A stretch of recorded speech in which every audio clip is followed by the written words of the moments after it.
When I did my graduate studies at the Middle East Institute at Columbia University's School of International Affairs, I took many courses on the question of the Middle East conflict. Semester after semester, we studied the Middle East conflict as if it was the most complex conflict in the world, when in fact, it is probably the easiest conflict in the world to explain. It may be the hardest to solve, but it is the easiest to explain. In a nutshell, it's this. One side wants the other side dead. Israel wants to exist as a Jewish state and to live in peace. Israel also recognizes the right of Palestinians to have their own state and to live in peace.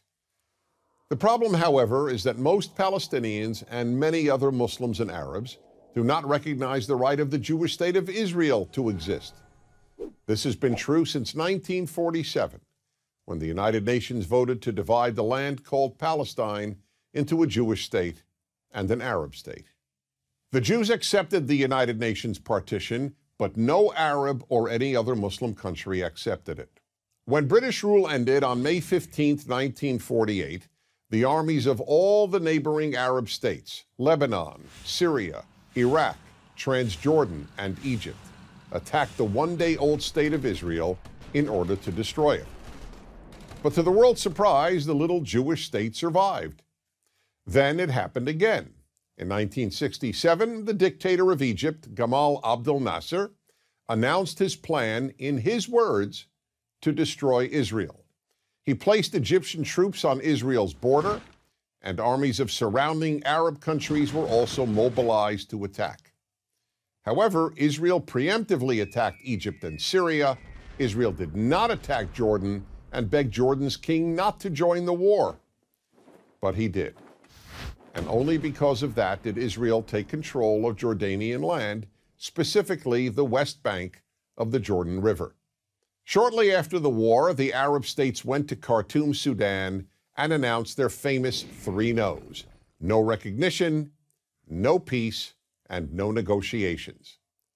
What was Israel supposed to do? Well, one thing Israel did a little more than a decade later in 1978 was to give the entire Sinai Peninsula, an area of land bigger than Israel itself and with oil, back to Egypt, because Egypt, under new leadership, signed a peace agreement with Israel. So Israel gave land for the promise of peace with Egypt, and it has always been willing to do the same thing with the Palestinians. All the Palestinians have ever had to do is recognize Israel as a Jewish state and promise to live in peace with it.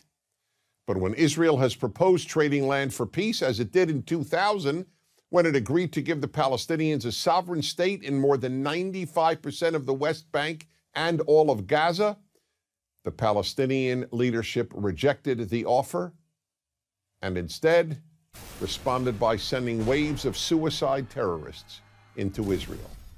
Meanwhile, Palestinian radio, television, and school curricula remain filled with glorification of terrorists, demonization of Jews, and the daily repeated message that Israel should cease to exist. So it's not hard to explain the Middle East dispute. One side wants the other dead. The motto of Hamas, the Palestinian rulers of Gaza, is, "We love death as much as the Jews love life." There are 22 Arab states in the world, stretching from the Atlantic Ocean to the Indian Ocean. There is one Jewish state in the world, and it is about the size of New Jersey. In fact, tiny El Salvador is larger than Israel. Finally, think about these two questions. If tomorrow Israel laid down its arms and announced, "We will fight no more," what would happen? And if the Arab countries around Israel laid down their arms and announced, "We will fight no more," what would happen?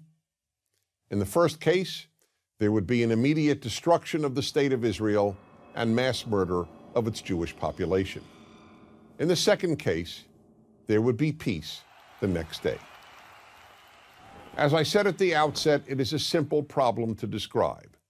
One side wants the other dead. And if it didn't, there would be peace. Please remember this. There has never been a state in the geographic area known as Palestine that was not Jewish. Israel is the third Jewish state to exist in that area. There was never an Arab state, never a Palestinian state, never a Muslim or any other state. That's the issue. Why can't the one Jewish state the size of El Salvador be allowed to exist? That is the Middle East problem. I'm Dennis Prager.